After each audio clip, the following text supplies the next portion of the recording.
find out one is symptoms and diagnosis. Okay, so what causes of fever? Okay, right. Okay, so here the conditions of the available there for 8 conditions. Okay, so each condition should be followed by the find out for symptoms and diagnosis. Okay, so what they need. Okay, so here first one is flu. Okay, so what is the symptoms and diagnosis of flu?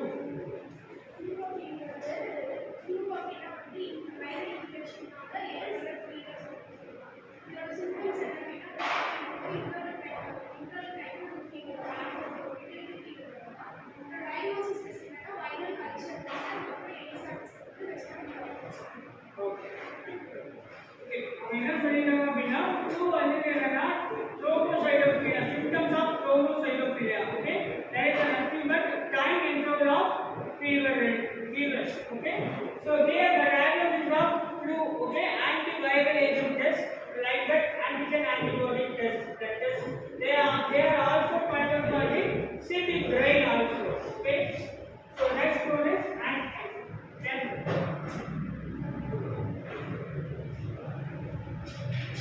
Cancer வந்து நம்ம என்ன தெரியும். So அது symptoms வந்து நமக்கு என்ன அப்படின்னா hairless ஆகும், அதே மாதிரி அன்கான்சியஸ் ஆகும்.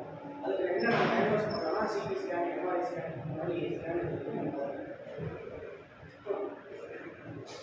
another is cancer.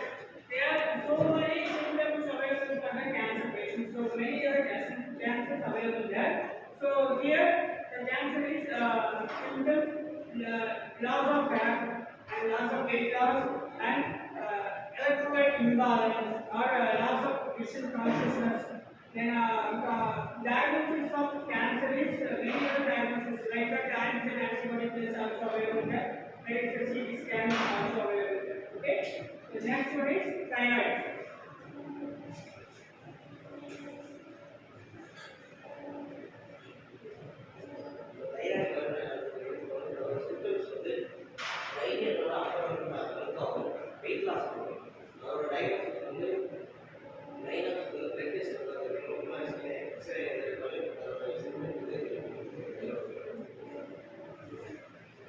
So next one is thyroid. What is the symptoms of thyroid? When is the vital level is bulkiness. Okay. So here a loss of weight or loose full pulse. Many other symptoms like that thyroid functions. Okay. So diagnosis of thyroid function is X-ray or blood test. Like that P24K blood test. Thyroid sugar hormone is also available. Okay. So another one is high pressure.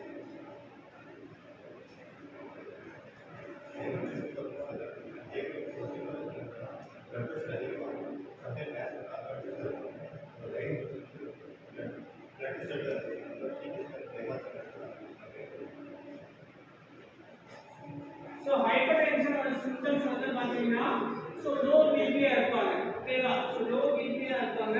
இன்னொரு patient வந்து sometimes concentration இல்லாம கூட போறோம். ஓகேவா? So அவங்க வந்து என்னன்னா symptoms வந்து என்னன்னா பிரஷர் வந்து ஜாஸ்தியா இருக்கும். பிபி வந்து லோ பிபி இருந்தாலும் கூட பேஷண்ட் கான்சன்ட்ரேஷன் இல்லாம இருப்பாங்க. ஸ்வெட்டிங் ஆஃப் செஸ்ட் இதெல்லாமே வந்து பிபியோட சிம்டம்ஸ். ஸோ டயக்னோசிஸ் எப்படி பண்ணுறாங்க, ப்ரெஷர் எப்படி டயக்னோசிஸ் பண்ணுறாங்க அப்படின்னா ஃபஸ்ட்டு வந்து என்னென்னா மானிட்டர் பண்ணிப்பாங்க. பேஷண்ட்ஸ் வந்து மானிட்டர் பண்ணுவாங்க. ஸோ மானிட்டர் பண்ணும்போது நமக்கு ஆக்சுவலாக வந்து பிபி ரைஸ் வந்து விஷுவலைஸ் ஆகும். BP pulse rate saturation point இதெல்லாமே வந்து என்னது விஷுவலைஸ் ஆகும். ஸோ அதை வச்சு நம்ம வந்து பேஷண்ட்ஸ் வந்து ஹைப்பர்டென்ஷன் இருக்காங்க அப்படின்னு சொல்லி நம்ம அசியூம் பண்ணிக்கணும். சரியா? நெக்ஸ்ட் வந்து கன்ஜஸ்டிவ் ஹார்ட் ஃபெயிலியர்.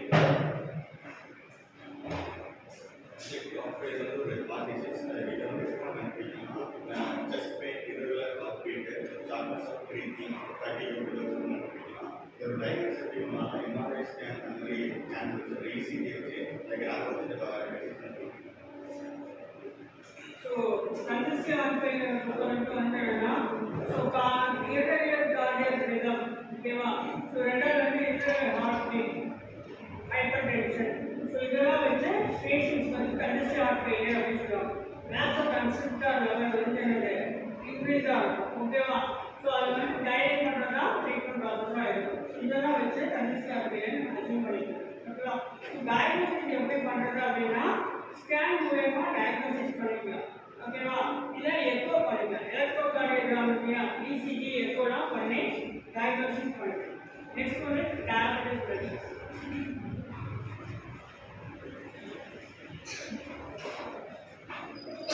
டயபெட்டிஸ் மெலிட்டஸோட சிம்டம்ஸ் என்னன்னா வெயிட் லாஸ் ஆகிறது, பிளட் சுகர் லெவல் வந்து ஜாஸ்தியாக இருக்குது, அடிக்கடி யூரினேஷன் இருக்கும், அதே மாதிரி பெட்டினஸ் இருக்கும். ஸோ இது எப்படி டயக்னோஸ் பண்ணலாம்னா ஃபாஸ்டிங் அப்போ பிளட் டெஸ்ட் எடுப்பாங்க, அதுக்கப்புறம் ஆஃப்டர் ஃபுட்டும் பிளட் டெஸ்ட் எடுத்து நம்ம டயக்னோஸ் ஸோ டயபெட்டிக் மெலிட்டஸ் வந்து என்னன்னா இதில் வந்து என்னன்னா ஹை பிளட் சுகர் லெவல். ஓகேவா?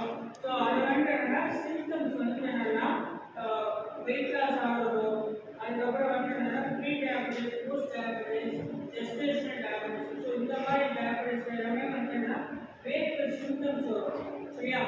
அப்புறம் வந்து HbA1c டெஸ்ட் பண்ணி கண்டுபிடிச்சிக்கலாம் டயபெட்டிஸ். ஓகேவா? ஸோ HbA1c தான் வந்து என்னன்னா பிஃபோர் 3 months முன்னாடி வந்து என்னன்னா பிளட் சுகர் லெவல் வந்து எவ்வளோ இருந்துச்சு அப்படின்னு சொல்லி பாருங்க. ஓகேவா? ஸோ மற்றபடி வந்து என்னன்னா ஃபாஸ்டிங் போஸ்ட் பண்ணி எல்லாத்துக்கும் தெரிஞ்சதுதான். ஓகேவா? ஸோ நெக்ஸ்ட் ஒன்று கவுட்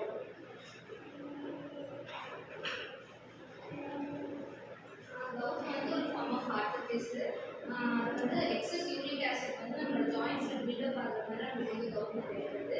அதோட சிம்டம்ஸ் என்னன்னா ஜாயின்ஸில் வந்து யூரிக் ஆசிட் பில்டப் ஆகிறதுனால ஒன்று வந்து ஸ்வெல்லிங் ஆகும், இன்ஃப்ளமேஷன், ரெட்னஸ், ஜாயின்ஸ் டெண்டர்னஸாக வீக்காக இருக்கும்.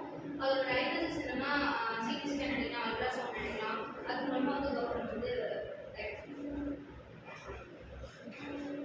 ஸோ கவுட்டோட சிம்டம்ஸ் பார்த்தீங்கன்னா யூரிக் ஆசிட் வந்து என்னன்னா கிறிஸ்டல் ஃபார்ம் ஆகும், ஜாயின்ஸ் எல்லாமே வந்து ப்ரெசென்ட் ஆகும். சரியா? ஸோ கிறிஸ்டல் வந்து ஜாயின்ஸ் ப்ரெசென்ட் ஆகும்போது வந்து என்னன்னா நமக்கு மசிலோட சேர்த்து போன்ல இருக்க ஜாயின்ஸ்ல வந்து என்னன்னா சைனோவியல் ஃப்ளூயிட் ப்ரெசென்ட் ஆகும். ஓகேவா? ஸோ அந்த சைனோவியல் ஃப்ளூயிடோட டென்சிட்டி லெவல் வந்து கம்மியாகும் போது அங்கே வந்து கிறிஸ்டல் வந்து ஃபார்ம் ஆகும். ஸோ அப்போ வந்து என்னன்னா பெயின் இன்க்ரீஸாக இருக்கும், ஜாயிண்ட் பெயின்ஸ் வந்து அதிகமாக இருக்கும், ஸ்வெல்லிங் இருக்கும். சரியா?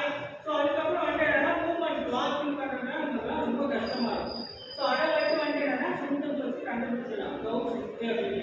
ரெண்டாவது இது வந்து கிரானிக் டிசார்டர். சரியா?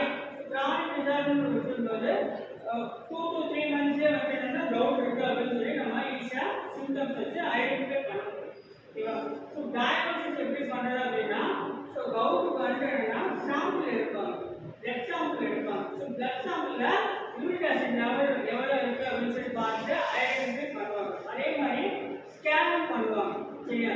ஸோ ஃபிசிக்கல் எக்ஸாமினேஷன் அதிகமாக பண்ணுவாங்க. ஆர்த்தோ டாக்டர் வந்து என்னன்னா ஃபிசிக்கல் எக்ஸாமினேஷன் பண்ணுவாங்க. ஜாயின்ஸ் எல்லாமே வந்து என்னது டக்குன்னு அடிச்சு பார்ப்பாங்க. கம்பி வச்சு என்ன பண்ணுவாங்க, ஜாயின்ஸை அடிச்சு எந்த இடத்துல பெயின் அதிகமாக இருக்குது, எந்த இடத்துல டார்கெட் பண்ண முடியாத பெயின் இருக்குது அப்படின்னு சொல்லி ஜாயின்ஸில் கம்பி வச்சு டச் பண்ணி பார்ப்பாங்க. சரியா?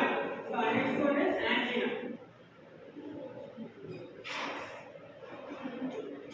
ஸோ ஆன்ஜைனா வந்து அது நம்ம ஹார்ட்டில் வந்து ஹார்ட்டில் வந்து ஒரு ப்ராப்ளம் தான். அதுக்கு வந்து என்ன சிம்டம்ஸ் இருக்குன்னா அது வந்து செஸ்ட் பெயின் ஆகும், செஸ்ட் ப்ரெஷர் ஃபீல் பண்ணுவீங்க. அதே மாதிரி உங்களுக்கு வந்து ரேபிட் ஹார்ட் பீட் வந்து இல்லாமல் இருக்கும். ஸோ அதோட டயக்னோசிஸ் என்ன பார்த்தீங்கன்னா ஃபிசிக்கல் எக்ஸாமினேஷன் என்ன போர்ட் பார்த்தீங்கன்னா ஃபிசிக்கல் எக்ஸாமினேஷன், அதே மாதிரி எலக்ட்ரோகார்டியோகிராஃபி இசிஜி டெஸ்ட் எடுக்கலாம், அதே மாதிரி CT scan scan. So angina பொறுத்தவரைக்கும் என்னன்னா ஸோ இது வந்து என்னன்னா செஸ்ட் பெயின் சொல்லுவாங்க. அதான் வந்து என்னன்னா ஆன்ஜினான்னு சொல்லுவாங்க. இன்னொரு பெயின் வந்து என்னன்னா இஸ்கிமியா காசஸ் அப்படின்னு, காசஸ் ஆஃப் இஸ்கிமியா அப்படின்னு சொல்லுவாங்க. இஸ்கிமியா அப்படின்னா வந்து என்னன்னா ஹார்ட் மசில்ஸ்ல பிளட் ஃப்ளோ எபிலிட்டி வந்து டிக்ரீஸாக இருக்கும்போது வந்து என்னன்னா ஹார்ட் மசில்ஸ் வந்து வீக்னஸ் ஆகும். ஸோ அப்படி வீக்னஸ் ஆகும்போது பெயின் வந்து இன்டியூஸ் ஆகும். சரியா? செஸ்ட் பெயின் இன்டியூஸ் ஆகும். ஸோ அதெல்லாம் வந்து என்ன சொல்லுவாங்கன்னா ஆன்ஜினா அப்படின்னு சொல்லுவாங்க. ஓகேவா? ஸோ இந்த ஆன்ஜினாவோட சிம்டம்ஸ் வந்து பார்த்தீங்கன்னா ஸ்வெட்டிங் ஆஃப் செஸ்ட். ஓகேவா? ஸோ அது போக வந்து என்னன்னா பேஷண்ட்ஸ் வந்து பேனிக் மூவ்மெண்ட் இருக்கிறாங்க. அது மாதிரி பேஷண்ட்ஸ் வந்து என்னன்னா எல்லா இடமும் வந்து என்னன்னா பேஷண்ட் வந்து ரொம்ப ஷிவரிங்காகவே இருப்பாங்க. ஸோ எப்படி டயக்னோசிஸ் பண்ணுறாங்க அப்படின்னா ஆன்ஜினா வந்து என்னன்னா எக்கோ எடுத்து பார்ப்பாங்க. சரியா? இசிஜி எக்கோ எடுத்து பார்ப்பாங்க. ஸோ அதில் வந்து என்னன்னா ஹார்ட் ரேட் வால்வ் வந்து என்னன்னா